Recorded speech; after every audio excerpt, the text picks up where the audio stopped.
The movie opens up as a monk named Master Tang is on a journey to India to obtain the Holy Scriptures and bring them to China. He is accompanied by his disciples, the Monkey King, Sun Wukong, Baji, and Sha. On their journey, they have passed several tests, but this one will be the toughest one they have come across. During their journey, they travel across a river by boat. Everything seems to be going fine, but suddenly, a river monster emerges out of nowhere and attacks them. The group tries their best to defend themselves, but to no avail. As they are about to be eaten alive, a mysterious portal appears out of nowhere and swallows the group. When they reach the other side of the portal, they begin to fall at a very high speed. As they continue their free fall, Master Tang notices a beautiful woman, and it appears as if he has fallen in love at first sight.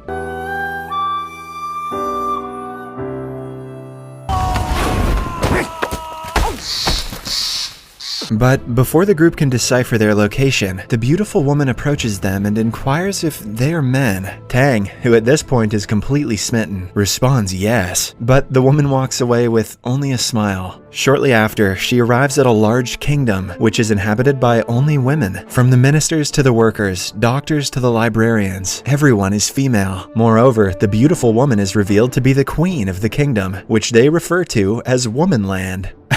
Women are more creative than that. She approaches her servants and tells them about the men she encountered, but none of them believe her. It appears as if the kingdom has been isolated from the outer world, and hence, no one has ever seen a man in their lifetime. The queen continues telling her servants that she came across some men, but instead of believing her, they begin to suspect that she has become ill. Following that, they take out an ancestral book, which states that men are poisonous. However, its explanation is incomplete, because some parts of the book are missing. Just then, the kingdom's empress walks in and confronts everyone. She is the one who raised the queen and is in charge of the entire place. When she hears the rumors that some men have invaded their sacred sanctity, she orders her girls to find them. On the other hand, Master Tang, Wukong, and Sha are looking for directions in the forest, while Baji comes across a treasure, a group of girls. He spies on them bathing in the river, because no movie like this would ever be complete without a bathing in the river scene, and he becomes excited. In the heat of the moment, he also transforms himself into a masculine man and approaches them. However, the girls capture and punish him, causing him to revert to his original avatar. Meanwhile, Wukong, Tang, and Sha are apprehended by a group of female soldiers. Master Tang forbids his disciples from using any violence and tries to defuse the situation peacefully, but the enraged women take them to their kingdom to receive punishment. This is when they finally realize that they have entered the kingdom of women, a kingdom where men do not exist. After reaching the kingdom's palace, they meet the woman they met before and realize that she's actually the queen. Then comes an elderly woman who displays an ancestral book in which a monk, a monkey, a pig, and a blue-skinned bruiser are mentioned. In the book, it turns out that the arrival of the monk and his disciples had already been predicted. Based on the prediction, this would bring destruction to this kingdom. As soon as the females hear this, pressure comes from various parties, especially from the empress, to sentence the men to death. The queen also agrees, but before that, she wants to interrogate them first. Although hesitant, the empress agrees, and the men are imprisoned for one night inside the palace before the execution day. At this stage, Wukong, who possesses superhuman strength, can easily fight the women off and help his friends. However, when he remembers Master Tang's advice to refrain from violence, he decides to comply with the situation. The same night, however, Master Tang agrees to do a prison break. Wukong breaks the prison door, allowing them all to flee. At the same time, the queen and her servants arrive at the prison for interrogation, but they are accidentally knocked out by the men. Once outside, the men try to fly back to their world, but it turns out that this kingdom is protected by an enchanted barrier that even the great Wukong himself can't penetrate. Realizing that there is no escaping the place, Wukong suggests that they speak to the queen, as she is the only one who can help them. Master Tang and the others also agree, and they return back to the prison. After a while, the queen and her servants regain consciousness and make their way to the prison. The queen decides to question the four individually, so she questions Tang, while the other servants interrogate the remaining three. During the interrogation, the queen confesses that she is attracted to Tang, but the latter claims that he's a monk and cannot love the queen. He also shares that his sole goal of traveling to the west is so that he can obtain the Holy Scriptures, with which he can rid the world of its sufferings. He then hands her a travel log containing all of his thoughts and insights. As the two start getting friendly, Wukong interrupts them and inquires about the way out, and the queen promises to help them. down. Just then, the Empress arrives at the prison and announces that the men will be executed the following day. The next day, the men are tied with ropes and preparations for their execution are underway. A few moments later, the Queen arrives dressed as a soldier. It turns out that she has planned everything for their escape. She informs the men that she has replaced the sharp arrows with toy ones, and all they have to do is fake their deaths. The men agree, and the execution begins. The Empress orders her soldiers to shoot the men. At first, Shaw is shot, and he pretends to be dead brilliantly. However, when it's Tang's turn, he struggles to act, as he has been taught to never deceive others. Seeing this, Shaw cleverly throws a stone at him, knocking him out. Then, Wukong is shot. But during Baji's turn, the Empress orders the soldiers to change the arrows. Being a man in this kingdom alone is a crime, but being an ugly one is an even bigger crime. Jesus. The writer of this has some priorities to sort out. As a result, he is attacked with multiple arrows. However, since Baji is a demigod himself, he won't die that easily. After completing the execution ceremony, the Empress orders their bodies to be thrown away. At this point, everything is going according to the plan of the Queen. She manages to bring them to a safe place, which turns out to be a very sacred place in the women's kingdom. Right then, the Queen reveals that even she herself doesn't know how to get out of this kingdom, as for centuries, no one has ever tried to get out of this kingdom. But she believes that the missing fragment from the ancestral book may provide an answer. Hearing this, Wukong deduces that the missing page of the book is hidden somewhere around this sacred place, so they all begin to search for it. After a bit of looking around, Wukong discovers the paper and gives it to his master. Tang goes through the paper and discovers that the only way to leave the Womanland is by understanding the meaning of love. As a monk, Tang admits that he doesn't know much about love, but just then, one of the servants reveals that she once heard about a love story in the kingdom of women. Rumor says that there was one girl who was very curious about what lies beyond the realm of women. Mysteriously, she then had a relationship with a water boy from the outside world. Because they were from different worlds, they were unable to meet in person and could only meet telepathically. Unfortunately, not much is known about the ending of their love story. Hopefully, they discovered FaceTime. Suddenly, Tang, Shaw, and Baji scream in agony as their stomachs swell. The Queen congratulates them and reveals that they drank water from the river of the sacred place. The water has a magical power. Those who drink it will get pregnant. Moreover, it will only take 9 days to give birth after the pregnancy. Being the only one who didn't get pregnant, Wukong is tasked to find a solution. Given the fact that they are men, it will be very difficult to give birth, so Wukong doesn't have much time left to save them. Fortunately, a servant informs them of a woman's location who possesses the abortion water. Wukong rushes to the said woman, but finds out that the process of making abortion water takes at least 100 years. What the hell is going on in this movie? However, when Wukong starts pleading, the woman reveals that there is a shorter process too. She asks Wukong to touch her heart with true love and make her shed tears. Those tears will be the abortion water that he wants. However, Wukong doesn't understand anything about love, as he's never been with a woman before. All he knows is the care and love Master Tang has shown him. Wukong starts narrating that long ago, he was a very chaotic person until Master Tang accepted him as a disciple. From that day onwards, he promised to never let his master down and do whatever it takes to protect him. Unexpectedly, the woman considers the story to be a story of true love and sheds her tears. After retrieving the tears, Wukong bails on her immediately and rushes back to his people. On the other hand, Tang still hasn't come to terms that he will be giving birth to a baby. However, the Queen tries to explain that the process is not a bad thing after all. She also mentions that performing an abortion is the same as killing. Hearing all this, Tang slowly starts to accept the reality that this movie has a political agenda and decides to give birth. Meanwhile, Wukong arrives with the abortion water, but Tang and the other men share their decision to give birth. Hearing this, Wukong is enraged, as he believes that having a child will distract Tang from his goal. So, he freezes them all and forces them to drink the abortion water. The water reacts fast, causing their stomachs to revert back to their normal selves. However, Tang appears to be displeased. To calm himself down, he goes away and copies the words from the scriptures on the ground. Ever since he was a kid, he has been using this technique to calm himself. The Queen also joins him, and they both start writing stuff. Unfortunately, they are so caught up in the activity that they reach very far, and the Empress spots them. She immediately orders her soldiers to arrest Tang, despite the Queen begging her not to do so. But instead of being imprisoned, Tang is taken to the seashore. The coast is known as the Endless Sea, where if a person sails, he or she will never return. Shortly after, while Tang is being sailed away, the Queen arrives on her deer and jumps into his boat. In no time, the boat goes far off the beach, and thick fog covers their surroundings. Now it seems as if they have lost their way away as nothing is visible. Meanwhile, the Empress is devastated because she believes that the Womanland will be destroyed without the Queen. She immediately goes to Wukong and tells him what happened. As Wukong tries to understand the gravity of the situation, the Empress falls to her knees and begs him to save the Queen. This finally convinces Wukong, and he sets out to find the sailing duo. However, this sea is named the Endless Sea for a reason. Even with the magical eye, Wukong can't manage to find them. Elsewhere, Tang and the Queen become stranded in the middle of the sea. The mist has disappeared, but as far as their eyes can see, there is only ocean. Although it hasn't been long since they entered the sea, it has felt like ages for them. The Queen becomes thirsty, so she decides to drink the seawater, but Tang stops her, claiming that it will make her even more thirsty. Eventually, Tang sincerely offers his flesh to be eaten by the Queen. This makes the Queen very emotional, but she refuses the offer and prefers to face all the challenges together. Besides, that's disgusting. After a while, a massive storm hits the sea, but the couple somehow manages to survive and spend the night. After the hurricane passes, their boat finally touches the mainland. It turns out this is what was meant in the prophecy, that only true love can open the exit gates of the female kingdom. The love shown by both of them has caused a giant gate to appear in the middle of the sea. This is spotted by Wukong and the rest, and they manage to find their master. Immediately, they invite Tang to leave the place, but Tang instead turns to the Queen and invites her to go together. After a bit of discussion, the men enter the gate, but when the Queen tries to step in, she is stopped by the enchanted barrier, indicating that she is not permitted to leave Womanland. When she tries to force her way through the barrier, Womanland and its inhabitants begin to transform into stone. The Queen herself begins transforming into stone. Fortunately, Tang quickly grabs her and returns her back to normalcy. However, she collapses and loses consciousness. In the next scene, the water boy also notices the gate and quickly swims to Womanland where his partner lives. Elsewhere, as the Empress is caring for the Queen, she is reminded of the past. Several years ago, the previous Queen handed over a child to the Empress, claiming that the child has the bloodline of Womanland. The previous Queen also asked the Empress to raise the child the best possible way she can. It is then revealed that the girl who fell in love with the water boy was none other than the Empress herself. However, because she was tasked with taking care of the child, she had to give up her love for him. Meanwhile, Tang decides to stay in Womanland a little longer until the Queen is fully recovered. Right then, he is approached by the Goddess of Mercy, who enlightens him regarding the matter. She informs him that he must choose between these two, to love one person or all sentient beings. At the end of the conversation, she's confident that Tang will make the correct decision. Afterwards, he returns to the palace, where the entire kingdom is performing a ritual for the Queen's health. As everyone is praying, the water boy suddenly arrives and surprises the Empress. He has waited for 20 years for this moment and expresses his love for her. The Empress is touched by this, but she knows where her destiny lies. That is, to guide the Queen to lead the kingdom. Hence, she refuses to rekindle their relationship.